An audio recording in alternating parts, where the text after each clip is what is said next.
दूसरे चरण में क्या होता है, एकत्व वितर्क अविचार, यानी अब हमने पहले चरण में पृथक पृथक किया था, एक पर्याय से दूसरे पर्याय में गए, एक शब्द से दूसरे शब्द में गए, तो हमारा ध्यान जो है शिफ्ट हो रहा था और मन वहां मौजूद था। किंतु दूसरे शुक्ल ध्यान के दूसरे स्टेज में क्या होता है, कहते हैं कि ये दीप शिखा की भांति स्थिर ध्यान है, यानी जैसे ही दीप की जो ज्योति होती है, मानो कि किसी गुफा के अंदर अगर हमने दीपक जलाया है, उस गुफा में तो इतनी हवा आने का चांसेस नहीं, चारों ओर से पैक है, तो उस गुफा में जब वो दीपक जलता है तो उसकी जो शिखा है ना वो बहुत स्थिर होती है, क्योंकि हवा के उसको डिस्टर्ब करने वाली है नहीं, वहां पर सब कुछ एकदम काम है, तो वहां पर शिखा बहुत ही सीधी और एकदम अखंड जैसे हो जाती है ज्योत। तो वैसे ही कहते हैं कि शुक्ल ध्यान के दूसरे चरण में ध्यान जो है दीप शिखा की भांति स्थिर हो जाता है।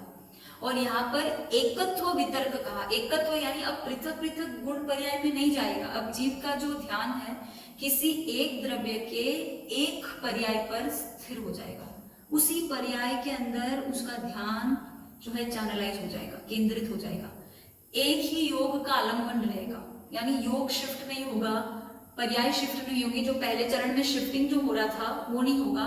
और कहते हैं कि अविचार, यानी यहाँ मन भी नहीं है, अब आप उस पर्याय में पूरी तरह से आप अब उसके साथ एक हो गए।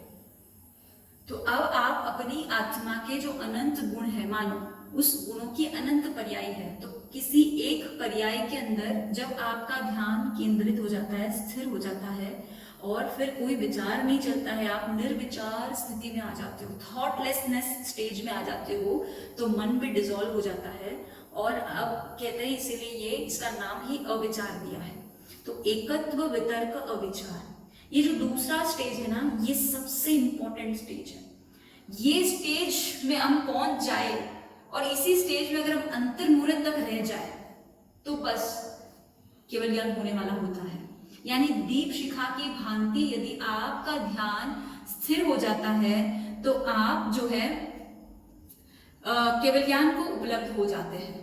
इस दूसरे स्टेज की जो फ्रूट है, इस दूसरे स्टेज का जो अंतिम फल जो है वह जो होता है सर्वज्ञता प्रकट हो जाती है, यानी सारे घाती कर्म को क्षय करने में ये एकत्व वितर्क अविचार ध्यान जो है ये कारण बनता है। तो जब आपकी आत्मा फुल फोकस्ड हो जाती है तो ये आपको केवल ज्ञान देकर ही छोड़ती है।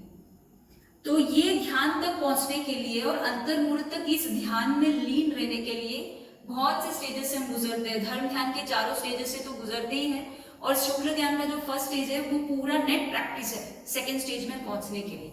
And second stage is the real stage of the dhyan which will lead you to keval ज्ञान।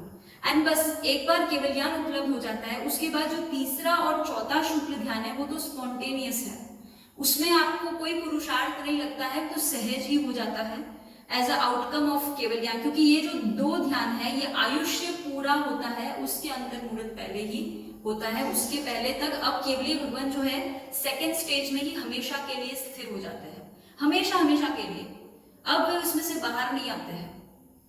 तो दूसरा जो स्टेज है शुक्ल ध्यान का, ये केवल ज्ञान तो देता ही है, और केवल ज्ञान के बाद जो केवली भगवंत है वे इसी स्टेज में, इसी शुक्ल ध्यान के दूसरे स्टेज में जो है हमेशा मौजूद रह जाते हैं।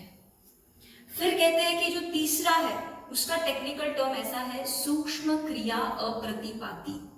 तो सूक्ष्म क्रिया यानी यहाँ पर जो क्रिया चलती है वो बहुत ही सटल है, सूक्ष्म है, क्योंकि यहाँ पे मन वचन काया की प्रवृत्ति को रोक दिया जाता है, खाली श्वासोश्वास की सूक्ष्म क्रिया चलती है, और इसीलिए इस ध्यान का नाम ही सूक्ष्म क्रिया दिया है।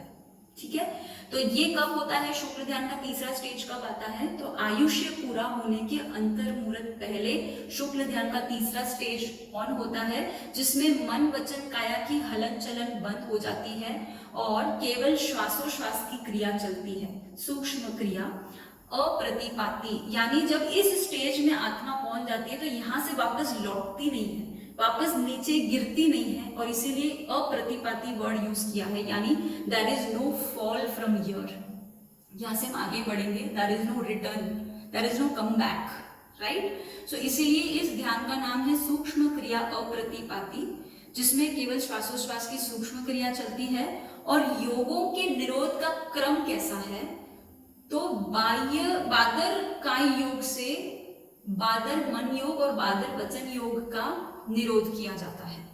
फिर कहते हैं कि सूक्ष्म काय योग से बादर काय योग का निरोध होता है। फिर सूक्ष्म काय योग द्वारा सूक्ष्म मन योग और वचन योग का भी निरोध होता है। और फिर कहते हैं कि लास्टली सूक्ष्म काय योग का भी निरोध हो जाता है। और जब सूक्ष्म काय योग का निरोध हो गया यानी जीव अब शैलेशीकरण वाली स्थिति में चला जाता है, यानी अब वो पहाड़ की भांति, मेरू पर्वत जो है वो शैलेश है और मेरू पर्वत की भांति जो है वह स्थिर हो जाता है। और अब इसमें कोई मन वचन काया की कोई क्रिया ही नहीं है, कोई भी मतलब श्वासोश्वास को भी रोक दिया गया, यहाँ पर सूक्ष्म क्रिया भी खत्म हो गई। तो फोर्थ स्टेज में चला गया और फोर्थ स्टेज का नाम है समुच्छिन्न क्रिया अप्रतिपाती।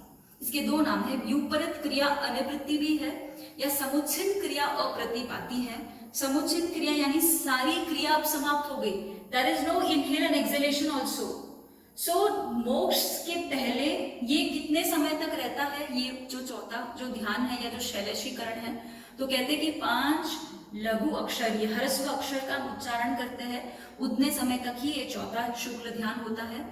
अ ई उ री री, बस इतना मध्यम स्वर में इन लघु अक्षरों का उच्चारण करने में हमें जितना समय लगता है उतने समय के लिए ही सारी क्रियाएं समाप्त होकर शैलेशीकरण अवस्था रहती है, इसीलिए समुच्छिन्न क्रिया अप्रतिपाती। और फिर कहते हैं कि इसके बाद एक ही समय में ऋजु गति से जीव जो है मोक्ष गति में पहुंच जाता है, आत्मा जो है सिद्ध शिला में जाकर लोकाग्र में जाकर विराजमान हो जाती है। तो ये मोक्ष के पूर्व ही ये तीसरा और चौथा शुक्ल ध्यान होता है। ठीक, तो पहला ध्यान जो है शुक्ल का वह है पृथक्त्व वितर्क सविचार, जिसमें पृथक पृथक पर्यायों के अंदर मन जो है शिफ्ट होता है, विचार जहाँ है इसीलिए ये सविचार है। अर्थ संक्रांति, व्यंजन संक्रांति और योग संक्रांति, ये तीनों क्रियाएं यहाँ होती है।